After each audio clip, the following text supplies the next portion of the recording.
बिस्मिल्लाहिर्रहमानिर्रहीम जी। नाज़रीन, इस वक्त हम आज़ाद कश्मीर पाकिस्तान के बॉर्डर पर खड़े हैं। इंतहाई खूबसूरत दिल सारे मंजर है।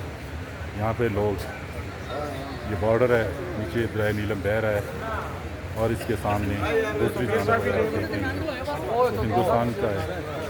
यहाँ पर पाकिस्तानी मुसलमान खुश होते हैं। यहाँ पे इंतहाई खूबसूरत दिलचस्प मंजर है और इसके पीछे हिंदुस्तान का बॉर्डर है और कश्मीरी परचम, पाकिस्तानी परचम आपको पाकिस्तानी अवाम की सदाएँ सलाम पेश करती हैं और दूसरी जानिब अवाम जन्नत नज़ीर वादी, पहाड़ों का दामन, महकती ठंडी ठंडी हवा, इंतहाई खूबसूरत मंजर है।